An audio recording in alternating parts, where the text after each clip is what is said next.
us on the website. Hi everybody, my name is Scott Hillier, independent film director and president of the ECU Film Festival group, which encompasses four film festivals: ECU, the European Independent Film Festival, the All Asian Independent Film Festival, the All African Independent Film Festival, and the very first edition shortly of the All Americas Independent Film Festival. So here in our office in Paris, we're running four independent film festivals. Our mantra is to discover, project, and promote the world's best independent films. That's the corporate title, but our real goal is to try to make the world just a little bit better, one independent film at a time. But I'd like to thank you very much for joining us here at ECU Friday Live. It's a cold and grey and rainy Paris, and I hope it's better wherever you're joining us from. Today's ECU Friday Live, it's Ageless Actresses is what our clever young things here at the ECU office have come up with. It's a very interesting topic, and I'm going to be joined by two fabulous guests. Today we're going to be exploring the evolving representation of older women in the cinema industry. The feeling is that older women are often sidelines or stereotyped on screen and behind the scenes. So let's delve into this. We're thrilled to welcome two incredible guests today. The first one is Julia Whiteman, a professor at the University of Birmingham. And then joining us as well is the adorable and wonderful and talented Rebecca Calder, who's a great friend of the film festival, a great actress. And she's been awarded at our film festival, and she's joined us in the steamy hot cauldron, which is the ECU jury room, many times in a row. And her expertise and talent has helped us, change the lives of people in our independent film festival. So, let's me stop talking, and why don't we start away with Julie. Julie, thank you very much for joining us. Oh my goodness, I can see a bit of sunlight streaming in behind you. You're a lucky woman, you. Julie, why don't you introduce yourself and tell us a little bit about you up to today? Sure. Well, thanks so much for inviting me. Very happy to be here. I should say I'm an academic. I work at the University of Birmingham in the UK. I work in the business school, and my research is around the kind of ideological consumption of representations of gender, sexuality, age, race, and social class, particularly in popular culture. And recently, last few years, I've been investigating or researching representations of aging femininity, of aging women in film, which, is why I'm here. Well, I know that we were going for introductions, but I think that you've just touched on it, and I'd like to extrapolate a little bit about that. What have you found in your studies? What is the state of it for older women in our industry? I mean, wow. So thinking about from the representation side, representation of older women. Actually, do you know, I was reading, there's a report, there's an article on the Guardian website just today that's about this topic, and some of the data in there says that representation of older women has actually fallen by 10% in something like the last decade. And that kind of very much chimes with what I found, is that it's not so much the amount of older women that we're seeing an increased representation of, and indeed this data tells us that actually that's going backwards, that's falling. But it's the type of roles that we're seeing older women in. So we're seeing their characters, they're taking more lead roles rather than just being kind of adjuncts to lead male roles. And we're seeing a greater kind of diversity of the kind of roles that they're being given. What I'm noticing, what I'm typically seeing, is this very much a kind of sexualization of the older female characters. And there's a lot of evidence of this, what's called the gerontocom. So like a rom-com for older women, this gerontocom genre. So there's lots of that. And when we're seeing older women, we saw a lot of this at the recent Golden Globes. There was a lot of talk about women over 50 and the roles that they're having. And typically, these women are still beautiful, and this, it's that word "still" that frames that. but they're beautiful in a very youthful way, and they're still seen as very sexually desirable. And this very much characterizes, from what I'm seeing from my perspective, the increased prominence of what we're seeing of older women protagonists in film. My research is looking at consumption. So I'm also looking at how audiences are interpreting this and what they're making of these roles. And it's very interesting. There's lots of obviously different kind of interpretations. But for example, I did a research project a year or two ago on the film Good Luck to You, Leo Grande, which perhaps we might talk more about as we go on. But there was one of the key findings that came from that is how stigmatized older women's bodies are, because in this film we see, so Emma Thompson is the lead character and we see a lot of her body, and there's a lot of talk about the kind of the stigmatization of older women's bodies, and then older female audiences, when they're watching that, how they're feeling about seeing this visualization of older women's bodies and how that kind of resonates with them. And in some cases is giving women increased sense of confidence, I think, of seeing themselves represented on screen. Well, I can see we've got a lot to talk about today. So I'm going to introduce Rebecca. Rebecca, talented actress, celebrated for powerful and nuanced performances. I'm reading this, Rebecca, just so I get it all right, because I mean, you and I know each other so well, but passionate advocate for greater diversity and representation in film. We're here today to talk about your personal experiences in this industry as we get older, and your vision for a more equitable cinematic landscape. And we're going to show a little bits of your film as well. But welcome, Rebecca. Thank you very much for joining us, and again, spending some more time with these crazy ECU people. But Rebecca, why don't you tell the audience who don't know you as well as we know you a little bit about you?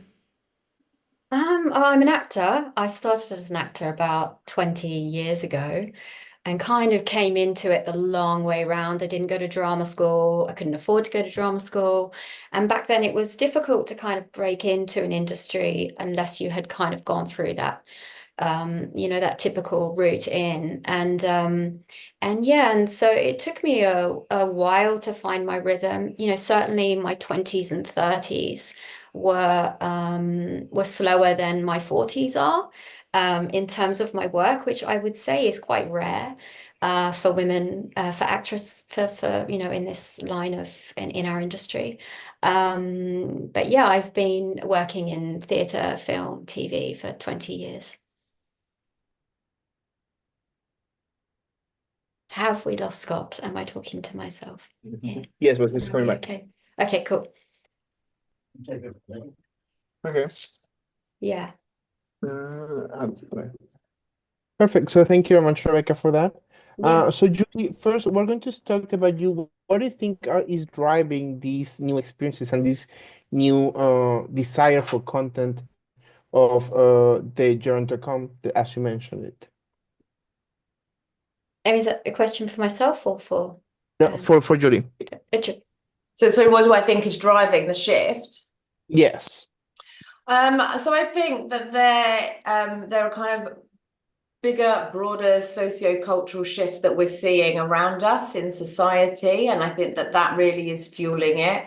And there are been huge advances in so I'm talking from a UK context where I am.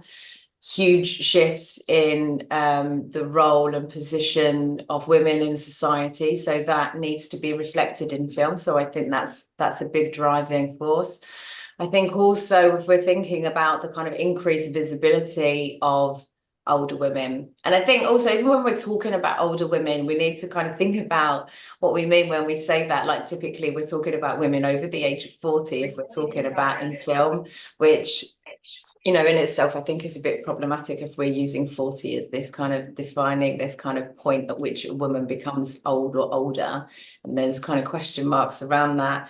But I think, if we're talking about, so in the UK context, this kind of current generation of women in their 40s and 50s are the daughters of second wave feminism. So we're the first generation that have got of women that have got to this age that have grown up with feminism. So our expectations, if you like, are different, and our voice is different because we've grown up in, you know, we're the first generation of women that have grown up in with the advantages of second wave feminism. So I think that has contributed also to our increased voice and our increased visibility.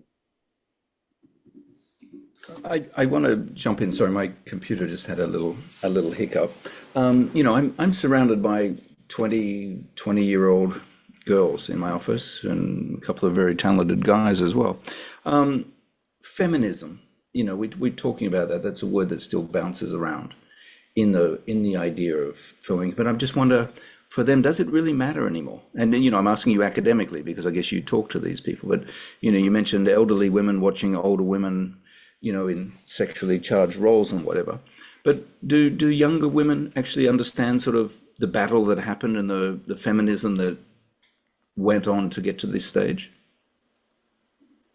I mean, you know, if we're talking about younger women, you know, that's a huge, diverse group of women. So, you know, we can't kind of generalize. And the younger women that I'm in contact with, you know, I'm an academic at an elite research focused academic institution. So I come into contact with a very specific group of women that are, you know, privileged enough to be able to study in this space.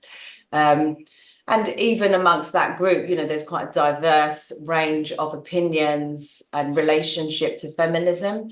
I think that perhaps the understanding of what feminism is and what feminism is about at that age, if you're talking about people in their early 20s, I think it's relatively unlikely that they have had much contact with feminism at that point. And, you know, I would like to think that at that young age, they haven't needed to a great extent. But I think that feminism is much more in the zeitgeist. It's much more popularized. And I think that is quite, you know, that's a complex thing in itself, because the way that it's represented in popular media, for example, isn't necessarily positive or accurate or helpful in a lot of cases. So the way that people might be interacting with it is going to be at different levels and in different contexts.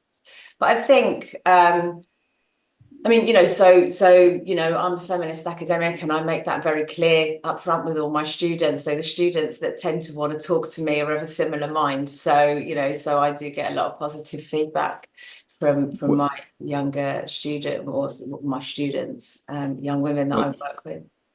well, I have to say, as the academic on the call, and I'm speaking now as a cinematographer, you've actually lit yourself much better than any of us because the backlight is fabulous on you. I'm going to jump back to Rebecca a bit because I was cut off when I was talking to you, Rebecca, because I want to play down a little bit of this amazing film, and then I want to delve into a little bit about the fact that you're getting more roles after you're 40 than when you were in your 20s. But this film that you kindly shared with us, Broken Bird, I mean, it's outstanding, and of course you're fabulous. So why don't you tell us a little bit about that as we watch a bit of it? Winter smiles. It's an interesting one because focuses on two middle-aged women.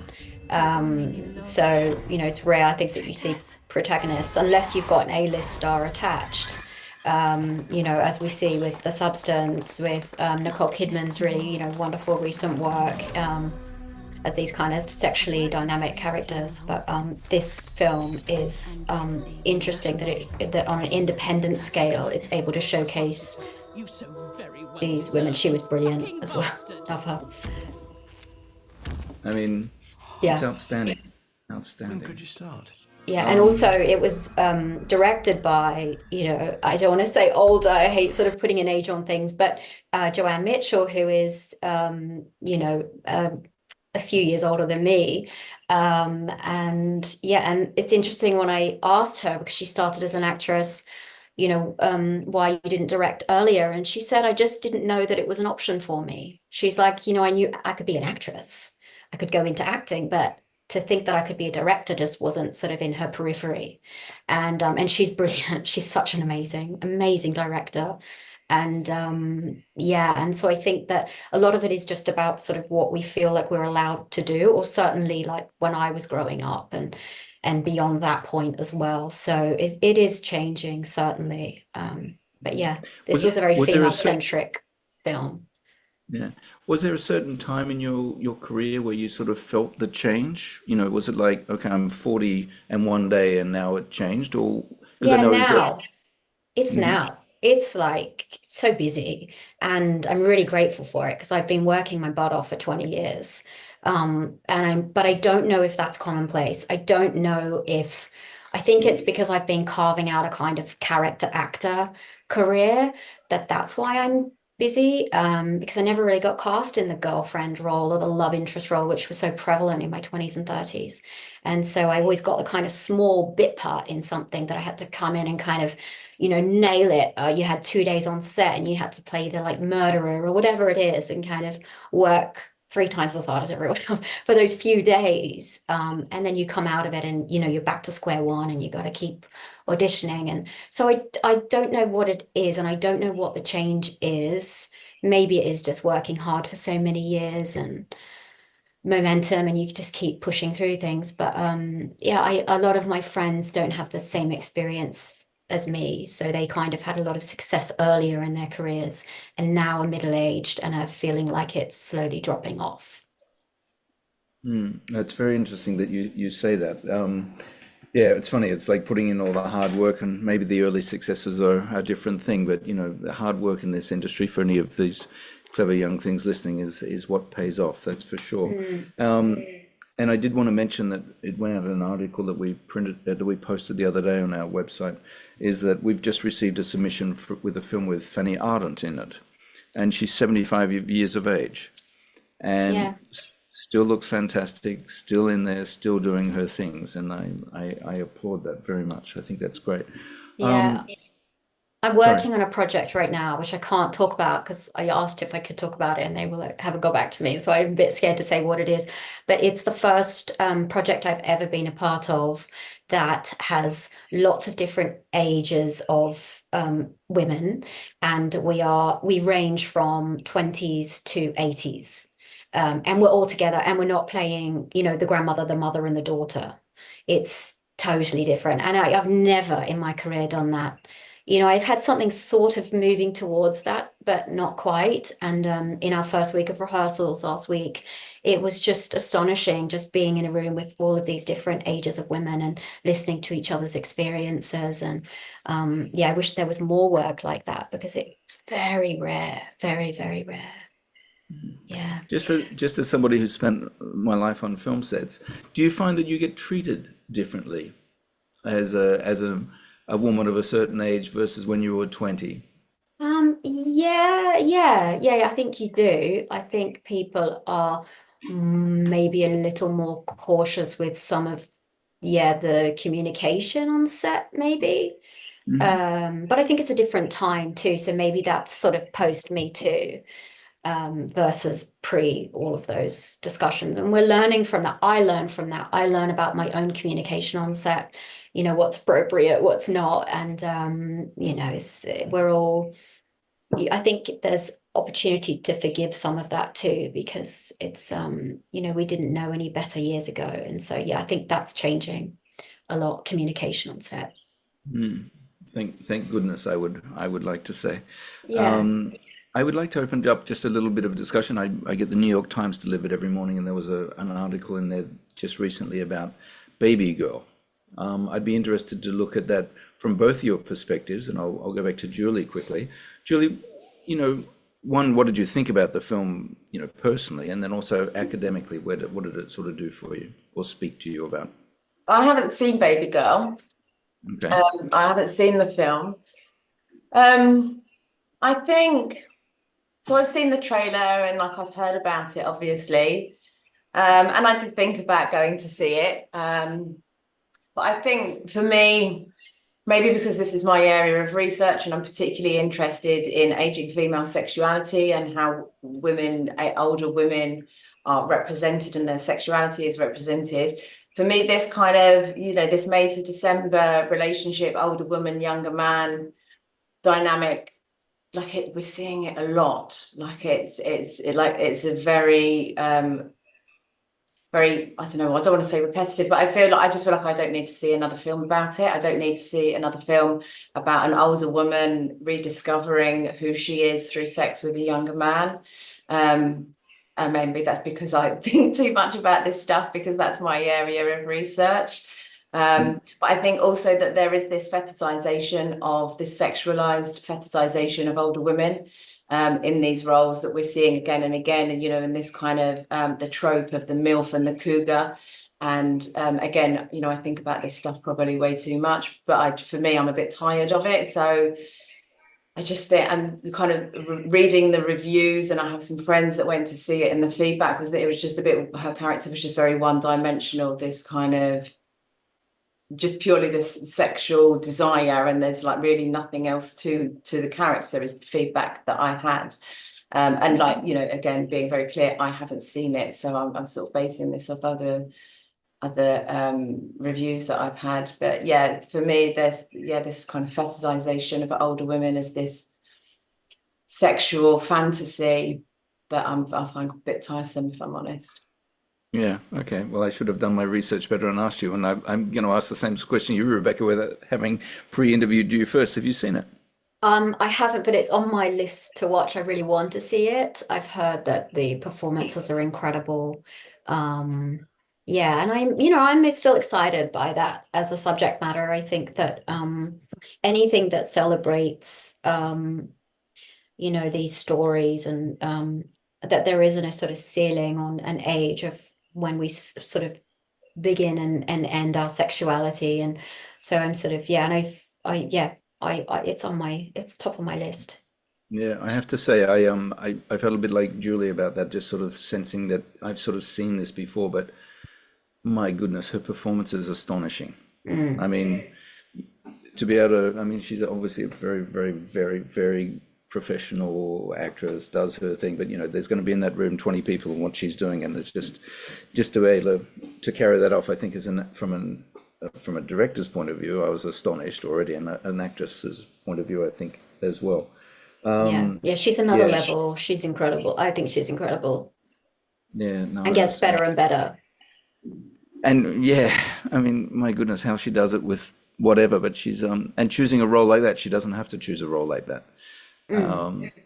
There's a thing, and maybe this is an academic question, and I'll come back to you, Rebecca, but I've got it here in front of me, is there a perception that older women are less commercially viable in our industry? And I'm talking about Demi Moore and Nicole Kidman are sort of making buckets of money out of this, but is it generally, have you seen in any of your studies that there's less money being made out of strong female character-driven films?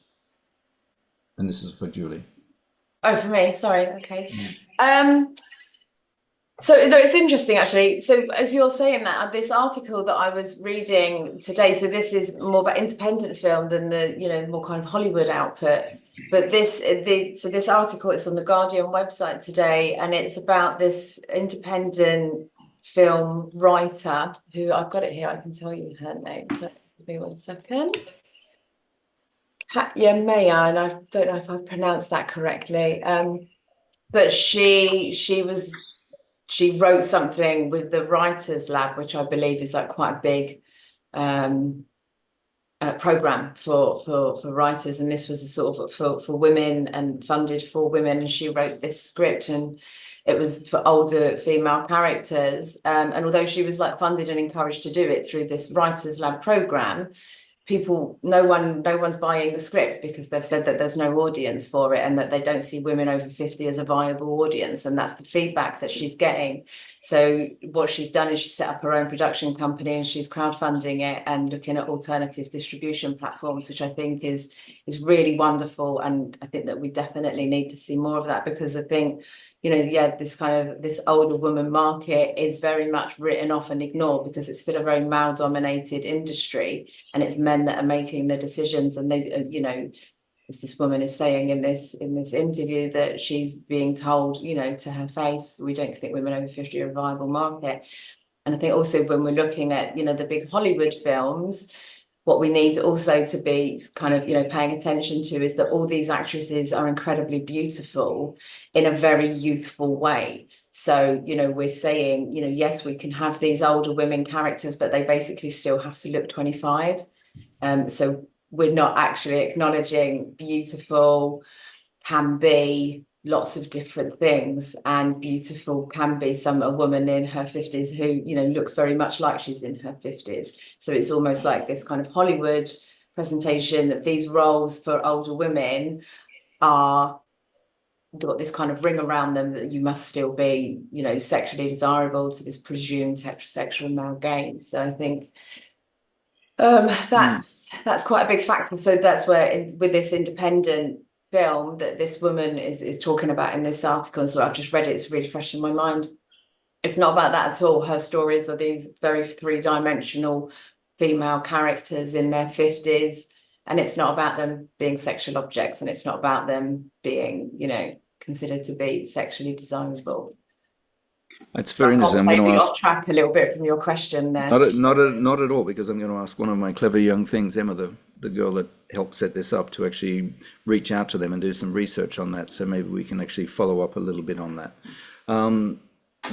We also did some research on a study called "It's a Man's World," which is a study done over in the US, and they were saying that actually in the last since 2013, there's actually been a 2% decrease in women's participation in sort of leading roles in films. So I think at the moment, you know, watching the Demi Moores and the Nicole Kidmans, we think that it's all turned around on its head. But I think unlike people like Rebecca, who's actually benefiting from this, I think from what I'm hearing from you, it's not actually the case.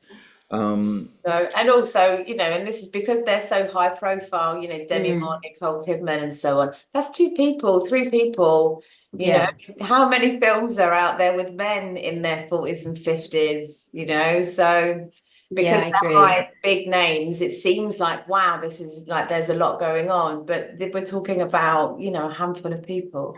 Yeah, I agree. I could agree completely. It's a handful of people who are A-list stars, who are very, very bankable at the box office. But where I think this needs more debate is around the independent industry.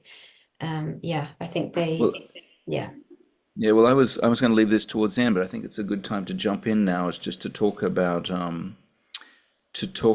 the independent film world, because this is our world. This is what I live and breathe every day, and I would strongly suggest to independent film directors and writers and script writers, you've got all these talented people out there that, you know, have a wealth of experience, which all of us independent film directors need. So please don't keep writing scripts about 25-year-old women out there trying to make it and do this, because I can guarantee you, having worked with experienced actors and actresses, it changes the whole work experience and your film. So please, you know, reach out. There's a crop of people out there, men and women of a certain age, that will actually greatly help your film and your filmmaking experience.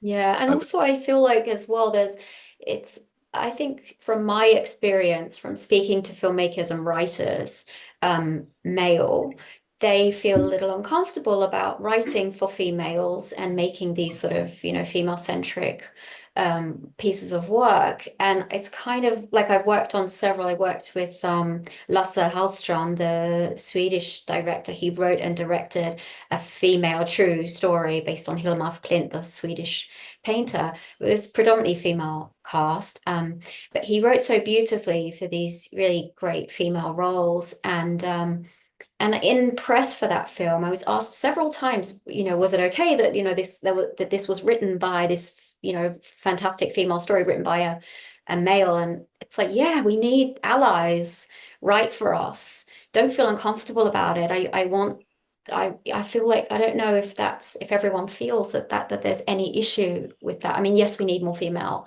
and non-binary, I should say as well, writers and filmmakers, but it's also okay if you're male, you can write for women too, because otherwise we're missing more than half of those filmmakers making content about different types of women.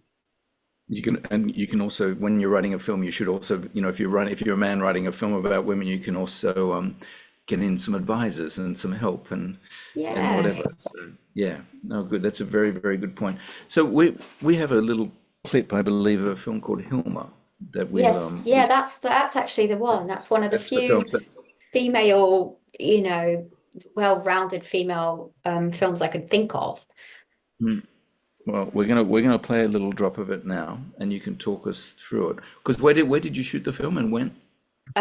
We shot the film in, get confused with dates, 3 years ago in Stockholm and Lithuania. Tora Holmström is Lasse's daughter in real life, and she plays the younger Hilma af Klint, who is this incredible Swedish painter. And her mother, Lena Olin, if you know Lena Olin, incredible Swedish actress, very well known. She plays the older Hilma later in her life. And Tora, this was her debut performance, and this is Lena Olin there. The technical school. No, it looks fabulous. Beautiful story about this Swedish painter who now is thought to be the first abstract artist predating Kandinsky, but her work was hidden from the wartime until I believe the 70s.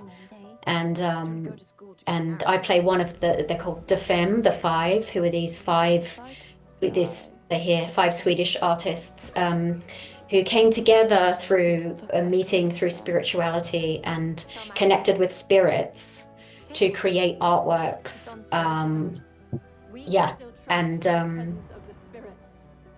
Well, it all looks fabulous, that's for sure. Yeah, but yes, men, you can write for actresses, for women actresses, please do it because it's a different perspective, and you can also get guidance and help and stuff like that. But Yeah. Rebecca, I know you've got a heart out, so I'm going to pass it over to Rodrigo, who brings the power and magic every day and every night to Eku, to hit us up with some questions and answers from the Eku crew. Okay, Rodrigo. Perfect. So thank you very much. Now we're going to do some questions that the audience and the staff has. We're going to start with our intern Alexandros. Hi, good evening to both of you. I have a question for Ms. Whiteman. You mentioned earlier in the interview that we notice a fetishization of elderly women in movies. At the same time, in one of the articles that you mentioned before, that you analyzed, good luck to you, Leo Grande, you mentioned as well that sex can be a liberatory force. So I would like to ask you, those two be compatible? Can they go together?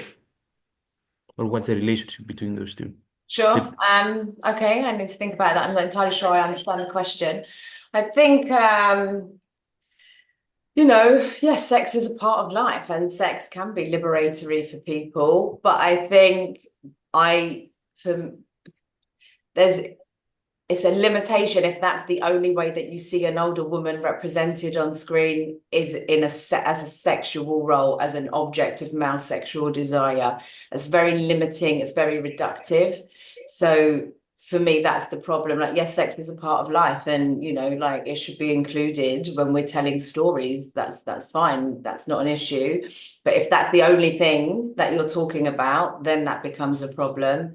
And the way that story is told, if it's always told through a kind of a lens of heterosexual male desire, then similarly that is a problem. And that film, Good Luck to You, Leo Grande, I think is a really great example of alternative representations of aging female sexuality. And that, what I love about that film is it was the first time that I had seen a woman in that role. Like, typically when we see women in sex now, in relation to sex, that women are all supposed to have this really amazing sex life and, having loads of sex and having amazing sex and feeling brilliant about it. And in that film, the lead character is like 55 years old and has had a completely unsatisfactory sex life. And that's the first time really that I've seen that. And she's really embracing that and owning that and challenging that. And so I think that's a really positive representation. Perfect. Thank you. Our next question comes from Fernanda.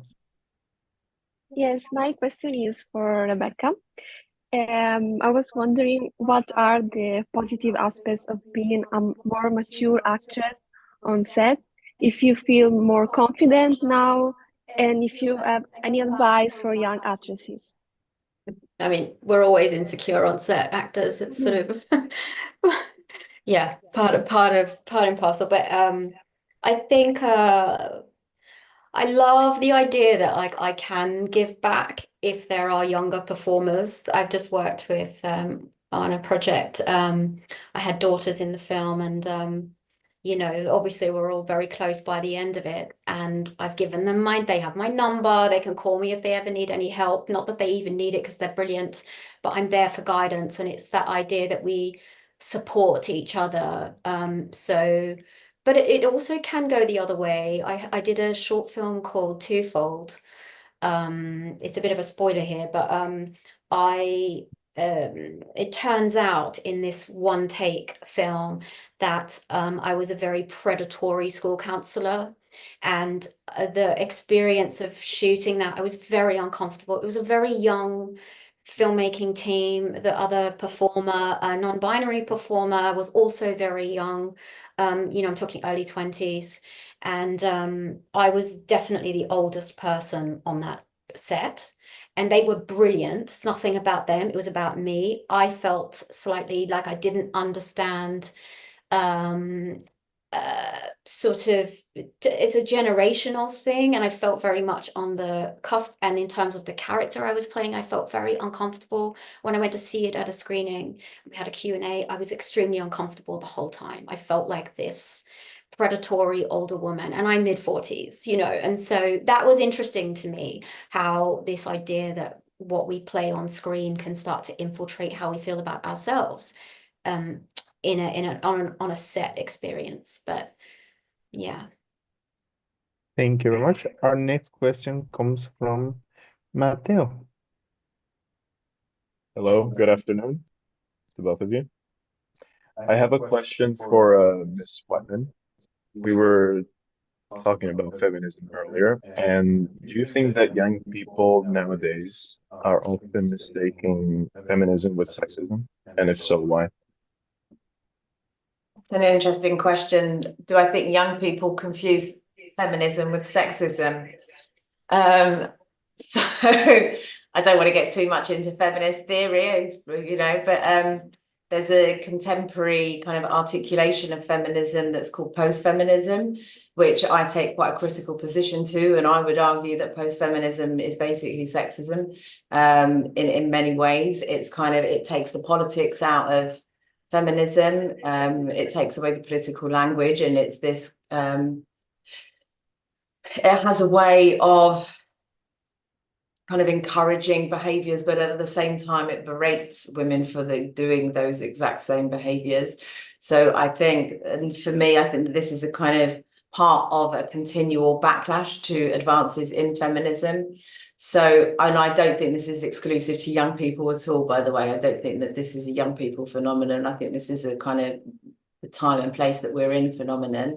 So I think, you know, for sure, this sort of, yeah, this kind of materialization of post-feminist discourses can be quite misleading and quite difficult for people to navigate.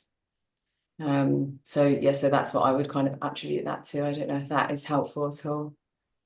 No, it is absolutely. Thank you. Okay. Thank you very much. And then our last question comes from Emma. Good afternoon to both of you. My question is for Julie. You talk about the illusion of change with high profile cases such as Nicole Kidman and Demi Moore on screen. And therefore, I just wanted to know if you could summarize kind of the ways forward to change the portrayal of women on screen. Sure.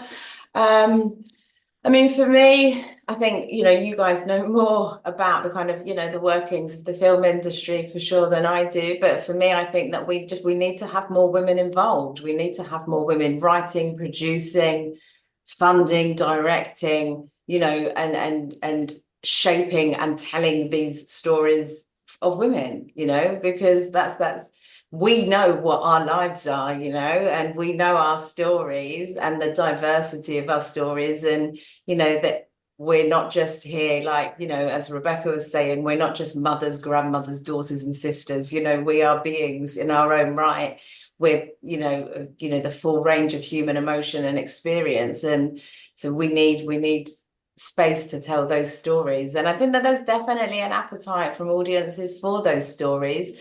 But again, it's the kind of the people, I don't, you know, I don't know the details of how, you know, the production all works, but it's, you know, those people that are responsible for deciding what gets funded, what gets distributed, and how. There's still men making those decisions in many, many cases. And, you know, again, I'm going to go back to this article in The Guardian, but, you know, this woman has written this amazing script that she was funded through the Writers Lab, this like massive program to do, and then people, the male executives are not allowing her to progress that.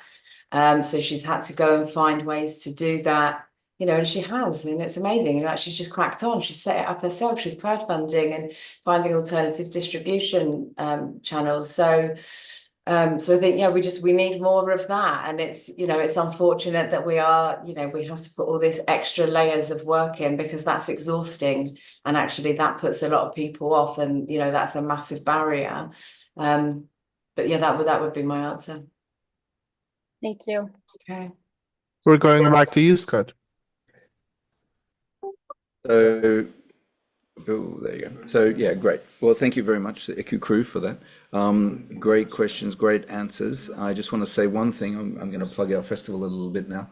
But at ECU for the last more than 10 years, we've had an award called Excellence in Women's Filmmaker Making. And so every year, because we have thousands of films come through our festivals every year. And we know the numbers, and we're doing everything that we can to change that. And again, we'll put the link to the Guardian article in our podcast today, just to do that, and we'll follow up with them as well, just to see how they're going, and possibly, you know, be able to share that with some of our indie filmmakers out there who find themselves in the same position. So Julia, thanks very much for that. Again, just talking about our film festivals, we run 4 of them now on 4 continents. ECU, the European Independent Film Festival, will be on the 9th, 10th and 11th of May this year. We'll have Rebecca in the hot spot in the jury room, if she'll consent. We also have the All African Independent Film Festival in October. The All Americas, it's the inaugural year in the 15th, 16th and 17th of August. And then we'll be going back to Phnom Penh in Cambodia, which is a great festival, the 5th, 6th and 7th of December. So where you can get all the information on our websites about this. Again, we're just looking for the world's best independent films. That's what we're doing. I'd like to thank Julie very much. Rebecca, I know that you're on a tight out, so let's get out of here. We'll see you in Paris, hopefully in May this year. Julie, your academic side of this is great. I think that's what we don't research enough in making films. We think that creativity is going to make the world go round. It does, but we need to engage our brains a little bit. So you helped us do that today. So thank you very much, ECU crew, Rodrigo, as always, Julie and Rebecca. Thank you. Have a great weekend, everybody. And you know, here's to more indie films.